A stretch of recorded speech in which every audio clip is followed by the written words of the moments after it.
Welcome back to my YouTube channel EN learners. I hope आप सब अच्छे होंगे। तो चले गाइस, आज की मास्टर क्लास को स्टार्ट करेंगे। जैसे कि आप सभी को पता है, यहाँ पर आपको CTET का कंप्लीट कोर्स कराया जा रहा है, जिसमें कि आपकी लाइव क्लासेस होती है। 6 बजे हम आपका हिंदी की डिटेल पेडागोजी डिस्कस करते हैं, 7 बजे आपकी CDP को डिस्कस करते हैं। बहुत ही डिटेल में आपका कोर्स चल रहा है और अब साथ ही साथ आपके PYQ की सीरीज़ भी हमने स्टार्ट कर दी है। तो आप सभी जाकर प्लेलिस्ट जरूर चेक कर लेना अगर आपको इस बार CTET पास करना है, क्योंकि आप सभी को पता है जो यहाँ पर कंटेंट प्रोवाइड किया जाता है वो आपके एग्ज़ाम से रिलेटेड है। आपके एग्ज़ाम को क्लियर करने में बहुत ज़्यादा आपकी हेल्प करने वाला है, और अगर आप ये प्रॉपर क्लास करते हो ना तो आपका CTET नहीं रुकने वाला। तो चलिए स्टार्ट करेंगे। आज ना सिर्फ हम आपके PYQ को करेंगे, बल्कि ये भी डिस्कस करेंगे किस प्रकार से आपको कोई क्वेश्चन नहीं आता तो सही आंसर पर कैसे जा सकते हो, क्योंकि CTET में सबसे बड़ा रोल होता है आपका क्वेश्चन सोल्व करने का तरीका। अगर आपने इसे अपना सुधार लिया, इसे इम्प्रूव कर लिया, तो CTET नहीं रुकता। ठीक है, लास्ट क्लास में हमने आपको यहाँ पर 21 जनवरी का पेपर डिस्कस किया था। ये हमने आपको यहाँ पर गद्यांश देख चुके हैं। अगर आपने ये नहीं देखा तो एक बार प्रीवियस PYQ की प्लेलिस्ट मिल जाएगी, उसमें सारी क्लासेस मैंने आपके ऐड करा दी है, तो उसे चेक कर लेना। तो ये सब क्वेश्चन हम आपकी लास्ट क्लास में डिस्कस कर चुके थे। किसी क्वेश्चन में कोई भी डाउट अगर आपका है तो आप पूछ सकते हो, फिर आज की क्लास को स्टार्ट करेंगे। ठीक है, और जो आपकी CDP की पेडागोजी की क्लासेस होती है आप उन्हें ज़रूर चेक करें, बहुत ही डिटेल में आपका कोर्स कराया जा रहा है। ठीक है, तो चलिए आज की क्लास को स्टार्ट करेंगे। तो यहाँ तक आपका जो था गद्यांश था। ठीक है, आपको क्या मिलता है लैंग्वेज 1 में, एक आपको गद्यांश मिलेगा, ठीक है, और एक आपको पद्यांश मिलता है। ठीक है, गद्यांश क्या होता है, आपको पैसेज की फॉर्म में मिलेगा, RC रीडिंग कॉम्प्रिहेंसिव, या फिर आप कह सकते हो पैसेज की फॉर्म में। और पद्यांश आपको पोएम में मिलता है। पद्यांश क्या होती है आपकी पोएम। ठीक है, अगर हम बात करें गद्यांश, कल कर चुके थे। 9 क्वेश्चन आपको गद्यांश के देखने को मिलते हैं, चाहे आप कोई भी लैंग्वेज लो, हिंदी लो, इंग्लिश लो, कोई भी लो। 9 क्वेश्चन आपको गद्य के और 6 क्वेश्चन आपको पद के।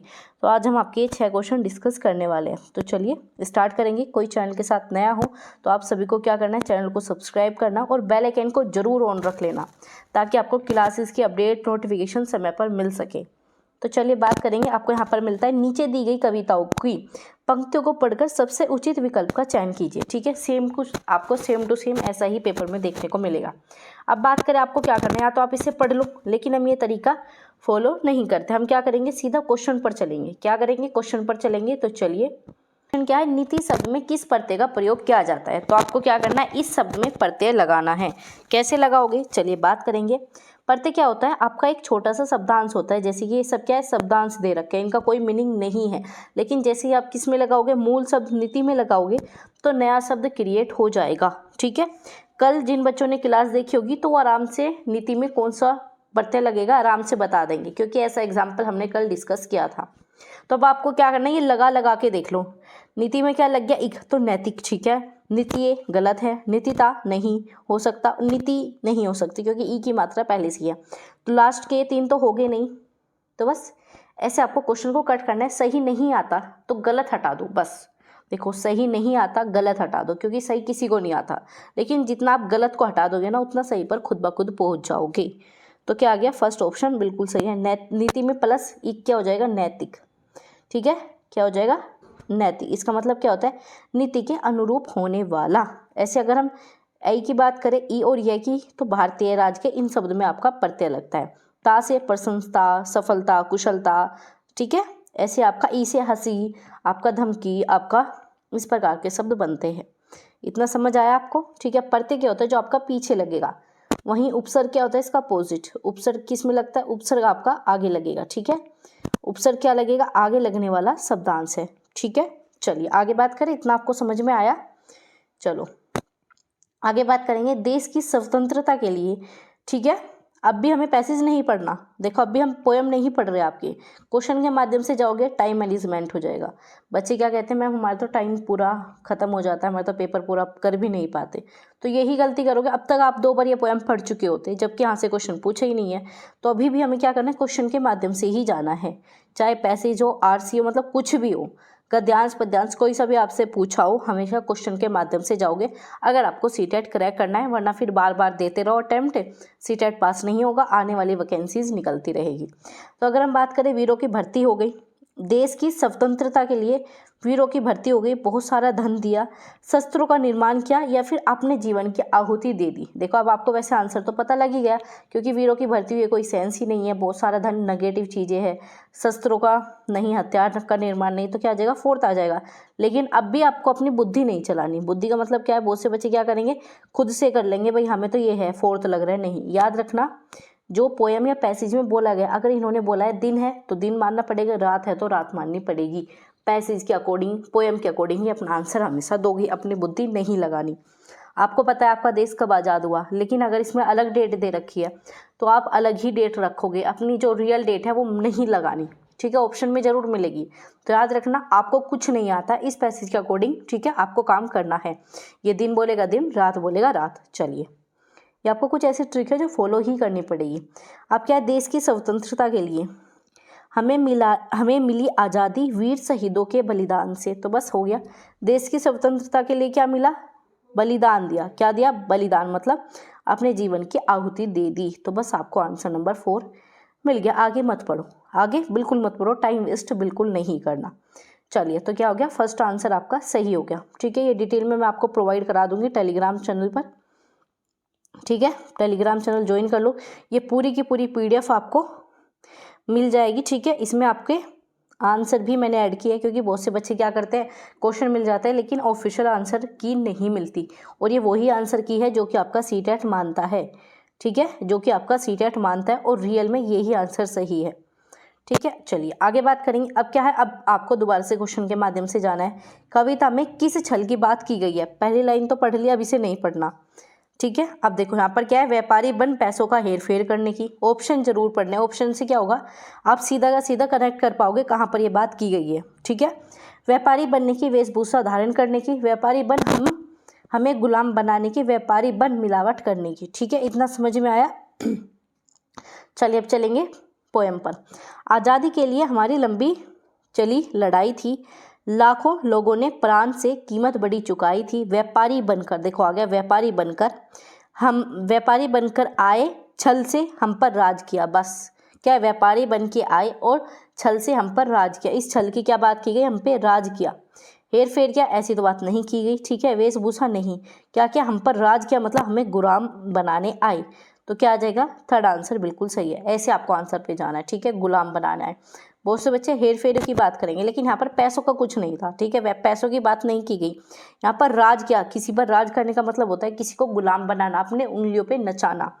तो क्या आ जाएगा, थर्ड आंसर बिल्कुल सही है, ठीक है। क्या आ जाएगा, थर्ड आंसर बिल्कुल सही। यहाँ पर डिटेल में मैंने चीज़ें ऐड की गई है, ठीक है। ये इसलिए की गई है क्योंकि बहुत से बच्चे क्या होते हैं कि क्या करेंगे, वो क्वेश्चन को ऐसे ही शॉर्ट में पढ़ेंगे, तो डिटेल में इस वजह से ऐड की गई है ताकि इन फ्यूचर इस टाइप का कोई क्वेश्चन आए तो अलग ना हो। और याद रखना PYQ से सीटेट आराम से क्लियर हो जाएगा। ये सीरीज जो मैं आपको करा रही हूँ, प्लस आपकी CDP की क्लासेस जो डेली 7 बजे होती है, ठीक है, इन दोनों को भी बहुत अच्छे से कर लो ना, तो सिलेक्शन नहीं रुकने वाला, ठीक है। सारी क्लासेस करेंगे हम, SST भी आपकी स्टार्ट हो जाएगी, ठीक है। साथ ही साथ आपकी हिंदी पैडागोजी कर रहे हैं, और जो भी टैग वर्ड वगैरह हर एक चीज़ मैं आपको यहाँ पर प्रोवाइड करा दूँगी। और सबसे बड़ी बात, जो भी चीज़ें प्रोवाइड की जाएगी वो आपको फ्री ऑफ कॉस्ट, ठीक है, फ्री ऑफ कॉस्ट प्रोवाइड की जाएगी, क्योंकि मैंने आपसे कहा था कि मैं अगर सीटेट का कोर्स लाऊंगी फ्री लाऊंगी आप सभी के लिए, और ऐसा लाऊंगी जिससे सीटेट पास हो ही जाए। चलो भाई आगे बात करेंगे। तो इसमें क्या है, देश की स्वतंत्रता प्राप्त करने के लिए एक लंबे समय लगा था। यह भाव कविता के किस अंश में प्रतिबिंब किया गया। आप देखो यहाँ तक तो पढ़ ली, ठीक हो। इन्होंने क्या कहा, एक लंबा समय लगा, लाखों लोगों के प्राणों से बड़ी कीमत चुकाई थी, आज़ादी के लिए हमारी लंबी चली लड़ाई थी।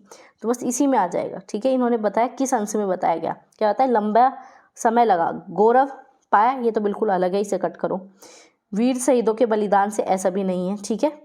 अब क्या है, कीमत बड़ी चुकाई, देखो कीमत बड़ी चुकाई तो आ गई, ठीक है। दूसरा क्या आ गया, लंबी चली लड़ाई। अब बताओ कौन सा भाव इसमें बताया गया, बताइए, सेकंड होगा या फोर्थ, क्योंकि इन दोनों लाइन में दोनों ही आई है और ये दोनों आपस में जुड़ी हुई है। बताइए, इन्होंने पूछा क्या, उसके अकॉर्डिंग आंसर देना। ये बच्चों ने सबसे ज़्यादा गलत किया था, 90% बच्चे एग्जाम में गलत करके आए थे इस आंसर को। देखो ध्यान से सुनो, देश की स्वतंत्रता प्राप्त करने के लिए एक लंबे समय लगा था, यह भाव कविता के किस अंश में है, ये पाठ किस अंश में बताया गया है। कि कीमत बड़ी चुकाई थी या लंबी चली लड़ाई थी। तो क्या आ जाएगा आपका यहाँ पर आंसर नंबर सेकंड बिल्कुल सही है, क्योंकि इन्होंने क्या पूछा था, इन्होंने इसका ये नहीं पूछा किस प्रकार से, इन्होंने पूछा ये जो शब्द है ना ये किस लाइन में आया है, तो बस ये इसी में आया है, लंबी चली लड़ाई थी, मतलब बहुत ज़्यादा समय लगा था। तो सेकंड बिल्कुल सही है, फोर्थ बिल्कुल आउट हो गया इससे। ठीक है, बस ऐसे आपको आंसर पे जाना था। शब्दों को समझो, प्रतिबिंबित करना मतलब जो चीज़ है वो बताओ कहाँ से निकल के आया है। शब्दों को हेर फेर करके बताया इन्होंने, एक लंबे समय था, अब क्या आगे लंबी चली लड़ाई थी, एक ही तो बात है दोनों की। वही इन्होंने पूछा, भाव पूछा था, यह भाव किस कविता की लाइन में बताया गया है।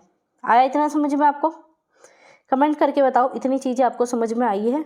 और आज के बाद आपका कभी पैसेज में क्वेश्चन गलत आप करोगे नहीं। ठीक है, अब तो आपका गलत नहीं होने वाला अगर आपने कल वाली क्लास देख ली और आज वाली, ये 15 नंबर पक्के हैं आपके। ठीक है, ये 15 नंबर आपके पक्के अगर आपने क्लास देख ली। चलिए आगे बात करेंगे स्वाभिमान का संधि विच्छेद। अब देखो पूरा हमने अभी तक पढ़ा ही नहीं, अब दोबारा से इसे नहीं पढ़ना ही नहीं है। क्यों? क्योंकि फिर से आगे आपका व्याकरण, ठीक है, आपका ग्रामर, आपके स्वाभिमान या किसी भी चीज़ को संधि विच्छेद करे, समास का करे, तो याद रखना वही आंसर सही होगा जिसका पर्टिकुलर मीनिंग होगा।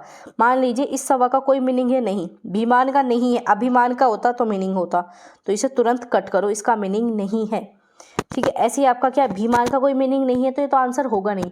तो अगर आप गलत हटा दोगे सही पर ऑटोमेटिक पहुंच जाओगे। मैंने भी यही चीज़ें फॉलो की थी और मैं अपने एक्सपीरियंस से बता रही हूँ, ये सबसे बेस्ट तरीका है सीटेट को पास करने का। गलत चीज़ें हटाओ, सही पर खुद पहुंच जाओगे। अब क्या यहाँ पर है अभिमान और अभिमान। अब ये देखो कौन सा अभिमान सही है। आपका फर्स्ट वाला तो गलत है, बस सेकंड आ गया, नहीं पता था लेकिन फिर भी आंसर आ गया। क्यों आ गया? क्योंकि क्या है आपका शुद्ध यही लिखा हुआ है, संधि विच्छेद की आपको ABCD नहीं आती, लेकिन सही गलत तो पता है ना, कौन सा सही शब्द लिखा है कौन सा गलत, बस आपका आंसर हो गया। और इन दोनों का मीनिंग है, स्वयं मतलब खुद का, अभिमान हो गया। ठीक है, इन दोनों का मीनिंग है, बाकी सबका कोई मीनिंग था ही नहीं। इतनी चीज़ें आई समझ में? तो क्या हो गया आपका यहाँ पर सेकंड आंसर बिल्कुल सही है। ये तरीका होता है सीटेट को पास करने का। ठीक है, वैसे आपसे ये तो पूछेगा नहीं कौन सी संधि है, लेकिन फिर भी पढ़ लो। क्या होती है? दीर्घ स्वर संधि होती है। क्या होती है? दीर्घ स्वर संधि, क्योंकि इसमें क्या आता है, इसमें आपकी दीर्घ आ ई मतलब बड़ी मात्रा छोटी मात्रा दोनों का यूज हो जाता है। ठीक है, इस मेल से बनने वाली संधि को दीर्घ स्वर संधि कहते हैं। जैसे कि धर्म प्लस अर्थ, आपका स्वार्थी, स्व प्लस आर्थी। ठीक है, चलिए आगे चलेंगे। अब बताओ आज़ादी मिलने का श्रेय किसे दिया गया? आज़ादी मिलने का श्रेय किसे दिया गया? ठीक है, वीरों के बलिदान को, व्यापारी वर्ग के सहयोग को, वीर की कूटनीति को, या वीर के अस्त्र शस्त्रों को। अब देखो हमें पता है आंसर तो हमारा 1 होगा, लेकिन फिर भी हम अपनी बुद्धि नहीं लगाएंगे, क्योंकि जब आप बुद्धि लगाओगे ना पैसेज में क्वेश्चन गलत हो जाएगा। ठीक है, तो अब क्या करेंगे, पढ़ेंगे अभी से हम। इन्होंने क्या कहा? आज़ादी मिलने का श्रेय, हमें मिली आज़ादी वीरों के अभिमान से। बस यहाँ पर आपका काम हो गया। लास्ट वाली लाइन में आपको चीज़ें मिल गई, क्योंकि यहाँ तक तो हम पढ़ ही चुके थे, बस ये 2 लाइन भी नहीं पढ़नी थी, सीधा ये देखो कहाँ पर लिखा हुआ है ऐसा कुछ, तो बस लास्ट वाली लाइन में था। तो क्या आ गया? वीरों शहीदों के बलिदान से। तो बलिदान किस में? सिर्फ ऑप्शन नंबर 1 में है। आया आपको आंसर समझ में किस प्रकार से हमने सही किए? ठीक है, और ऐसा ही आता है, ऐसा मत सोचिए टफ लिया मैंने, ईजी लिया, नहीं, ये आपके पेपर में आया था 2024 में, तो मैंने सीधा का सीधा ऐसा पैसेज आपका ले लिया। और याद रखना एक्स्ट्रा क्वेश्चन करने की बजाय PYQ करोगे ना तो सिलेक्शन होगा। अगर कहीं से भी किसी भी चीज़ के MCQ कर रहे हो, किसी टीचर ने बनाए या किसी उसने बनाए, तो वो बिल्कुल एक्यूरेट नहीं बना सकता, क्योंकि सीटेट जो आपका एक बिल्कुल मानक है, स्टैंडर्डाइज्ड पेपर है, पूरा फिक्स करके बहुत सारी चीज़ें देख के बनाई जाती है। ठीक है, तो हमेशा PYQ के साथ जाना। और PYQ इतने हैं आपके पास, मैं इसकी PDF आपको दे दूंगी हर बार। ठीक है, PDF आपको मिल जाएगी, तो जितने भी PYQ वो सारे मैं आपको क्लियर कराऊंगी। और किस तरीके से कराने ये, इसके लिए मेरे साथ ज़रूर जुड़ जाना, क्योंकि बच्चे क्या करेंगे, रटेंगे। मैं आपको एक भी क्वेश्चन नहीं रटवाऊंगी। ठीक है, मैं आपको एक भी क्वेश्चन नहीं रटवाने वाली। क्यों? क्योंकि रट के जाओगे तो कभी पास नहीं होने वाला, हो भी गया तुक्के से हो जाएगा, फिर गवर्नमेंट टीचर बनने में प्रॉब्लम होगी। मेरे साथ जुड़ो, जितना ज़्यादा क्वेश्चन सोल्व करने का तरीका मेरे साथ सीख लोगे, सिलेक्शन आपका पक्का है। सीटेट पहली ही अटैम्प्ट में आपका क्लियर हो जाएगा। ठीक है, और ये मैं खुद अपने एक्सपीरियंस से इसलिए बता रही हूँ क्योंकि मैंने पहली अटैम्प्ट में क्लियर किया। बच्चे बहुत से कहते हैं मैम हमारा तो हो ही नहीं रहा, ऐसा है वैसे। जो मैं चीज़ें बता रही हूँ बस इसे फॉलो करो, सीटेट नहीं रुकने वाला। ठीक है, डेली क्लासेस होगी आपकी 8 PM पर PYQ की। ठीक है, एक बार एग्जाम शेड्यूल बता देती हूँ। 7 बजे आपकी CDP होती है, 6 बजे आपकी हिंदी की होती है। ठीक है, ये आपके फिक्स शेड्यूल है, इन्हें आके रोज़ डेली देखो। और जो आपका SST का है, ठीक है, SST का भी पूरा एनसीईआरटी कराऊंगी मैं, वो आपके यहाँ पर हिंदी पेडागोजी कंप्लीट होने के बाद, ठीक है। और पीवाईक्यू सभी सब्जेक्ट के आपके यहाँ पर मिल जाएंगे। तो आज की क्लास में इतना था। बताइए क्लास कैसी लगी। कल हम आपके पेडागोजी के क्वेश्चन डिस्कस करेंगे, हिंदी पेडागोजी, ठीक है। जो मैं आपको क्लास करा रही हूँ ना, अब आपको पता लगेगा जो मैं क्लास करा रही हूँ और जो पेपर में क्वेश्चन आ रहे हैं क्या सेम है, उसी तरीके से हो जाएंगे, नहीं हो जाएंगे, ठीक है। कल एक स्टूडेंट ने पूछा मैम आपकी हिंदी पेडागोजी प्लस सीडीपी पढ़ने से सीटेट हो जाएगा, ये दोनों सब्जेक्ट हमारे कंप्लीट हो जाएंगे। तो बिल्कुल कंप्लीट हो जाएंगे, क्योंकि इसके बाद मैं आपको पीवाईक्यू कराऊंगी। आप खुद चीज़ें देखना आप सही से कर पा रहे हो या फिर नहीं, ठीक है। तो इसके लिए हम आपको पीवाईक्यू भी कराएंगे, प्लस आपका डिटेल कोर्स तो आपका चलता ही है। अब आपको क्लास अच्छी लगी हो तो आप क्या करोगे, लाइक करोगे भाई पहले तो, ठीक है। और अपने उन सभी दोस्तों को बता दोगे जो परेशान है सीटेट पास नहीं होता, उन सभी ग्रुप में शेयर कर दोगे, ठीक है। तो शेयर करना है, लाइक करना है और चैनल को सब्सक्राइब करना बिल्कुल ना भूलना, और नोटिफिकेशन ऑन रख लेना ताकि आपको सारी अपडेट समय पर मिल सके। अपना ध्यान रखिए, ठीक है। फेस्टिवल है, उन्हें एंजॉय कीजिए, प्लस में थोड़ी बहुत पढ़ाई करते रहिए, ठीक है। इस बार सीटेट आपका पास होगा और अगली बार गवर्नमेंट टीचर बन के आप दिवाली बिताने वाले हो। इससे बड़ा मोटिवेशन आपकी लाइफ में कुछ नहीं हो सकता। तो एक बार अच्छे से चैनल के साथ जुड़ जाइए, अच्छे से एक बार सीटेट पास कर लीजिए। आगे आपका DSSB की भी क्लासेस आपको मैंने काफ़ी प्रोवाइड की हुई है, ठीक है। तो ऐसे आपका आगे के कोर्सेज हम प्लान करेंगे, लेकिन पहले आपका सीटेट पास होना चाहिए और दिसंबर सीटेट बहुत ज़्यादा आपके लिए इंपॉर्टेंट है। तो चलिए मिलेंगे आपसे कल ऐसे इंफॉर्मेटिव क्वेश्चन के साथ, क्लासेस के साथ। तब तक अपना ध्यान रखिए।